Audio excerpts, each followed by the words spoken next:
Hello students, 2024-এ যারা মাধ্যমিক পরীক্ষা দিয়েছো, মাধ্যমিক পরীক্ষায় পাশ করে একাদশ শ্রেণীতে উঠেছো, সেই সমস্ত ছাত্র বা ছাত্রীদের এই একাদশ শ্রেণীতে যারা দর্শন বিষয়টি নিয়েছো অর্থাৎ ফিলোসফি নিয়েছো 2024-এ, তাদের নতুন সিলেবাস দেওয়া হলো। এই সিলেবাসটি তোমরা একটু দেখে নেবে। তোমাদের বলে রাখি, এবছর অর্থাৎ 2024 থেকে তোমাদের কিন্তু দুটো করে সেমিস্টার হবে, অর্থাৎ এই দুটো সেমিস্টার পাশ করলে তবেই কিন্তু তোমরা দ্বাদশ শ্রেণীতে উঠতে পারবে। তো সেমিস্টার 1 হবে তোমাদের 40 নম্বর এবং সেমিস্টার 2তেও কিন্তু 40 নম্বরের হবে। প্রজেক্ট থাকবে কিন্তু 20 নম্বরের। তো যাই হোক, এই সেমিস্টার 1-এর সিলেবাসটা তোমরা একটু দেখো। তো সিলেবাস প্রথমেই দেখি যে তোমাদের বলি যে ইউনিট 1-এ তোমাদের থাকবে ভারতীয় দর্শনের ধারণা। এটা দেখো, ভারতীয় দর্শনের ধারণা।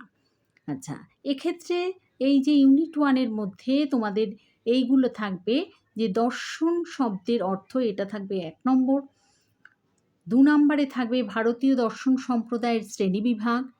3 নম্বর থাকবে জ্ঞান লাভের 6টি পদ্ধতি প্রমাণ সম্পর্কে ভারতীয় তত্ত্বগুলি। 4 নম্বরে থাকবে চার্বাক কর্তৃক অনুমান প্রমাণ খণ্ডন। 5-এ থাকবে ন্যায়সম্মত প্রত্যক্ষের লক্ষণ। 6-এ থাকবে নির্বিকল্পক ও সবিকল্পক প্রত্যক্ষের পার্থক্য। আর 7-এ থাকবে ন্যায় দর্শনের অনুমান সম্পর্কে বক্তব্য। তার মধ্যে তোমরা দেখো, তোমাদের থাকবে অনুমিতির লক্ষণ থাকবে, আর থাকবে পক্ষ সাধ্য ও হেতুর ধারণা, আর এছাড়া থাকবে ব্যাপ্তির স্বরূপ। আচ্ছা, অর্থাৎ ব্যাপ্তি কাকে বলে, ব্যাপ্তির যে লক্ষণ বা ব্যাপ্তির যে স্বরূপ রয়েছে সেটি। আচ্ছা, এটা গেল তোমাদের ইউনিট 1-এর, অর্থাৎ ভারতীয় দর্শনের ধারণার মধ্যে এইগুলোকে তোমাদের পড়তে হবে। এবার আসি ইউনিট 2। ইউনিট 2-তে তোমাদের থাকবে পাশ্চাত্য দর্শনের ধারণা। এই যে ইউনিট 2-এর মধ্যে যে পাশ্চাত্য দর্শনের ধারণা, তার মধ্যে তোমাদের পড়তে হবে নাম্বার 1-এ পড়তে হবে তোমাদের দর্শনের স্বরূপ ও শাখাগুলি। আচ্ছা, এক্ষেত্রে বলে রাখি, তোমাদের এই যে দর্শন স্বরূপ ও শাখাগুলি বলতে তোমাদের জ্ঞানবিদ্যা, অধিবিদ্যা, এই সমস্ত ইত্যাদি ইত্যাদি শাখাগুলো রয়েছে, সেগুলো তোমাদের পড়তে হবে। আর পড়তে হবে তোমাদের জ্ঞানের উৎসসমূহ। এই যে জ্ঞানের উৎসসমূহ, এর মধ্যে তোমাদের পড়তে হবে অভিজ্ঞতাবাদ, লক বার্কলি হিউম, অর্থাৎ অভিজ্ঞতাবাদ হিসাবে লক বার্কলি হিউমের মতবাদটাকে তোমাদের পড়তে হবে। আর এছাড়াও পড়তে হবে তোমাদের জ্ঞানের উৎসের মধ্যে বুদ্ধিবাদ। এই বুদ্ধিবাদ দার্শনিক হিসাবে ডেকার্ট, স্পিনোজা, লাইবনিজ, অর্থাৎ বুদ্ধিবাদী দার্শনিক হিসাবে ডেকার্টের মতবাদ, স্পিনোজার মতবাদ আর লাইবনিজের মতবাদ।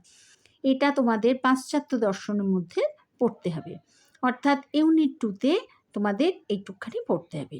তো এই নিয়ে হচ্ছে তোমাদের 40 নম্বরের প্রশ্ন আসবে এখানে। তো 40 নম্বরের মধ্যে সবই কিন্তু তোমাদের শর্ট কোশ্চেন, অর্থাৎ এক্ষেত্রে তোমরা ইউনিট 1টা দেখে নাও। ইউনিট 1-এর এই যে ভারতীয় দর্শনের ধারণা, আর ইউনিট 2-তে তোমাদের হচ্ছে পাশ্চাত্য দর্শনের ধারণা।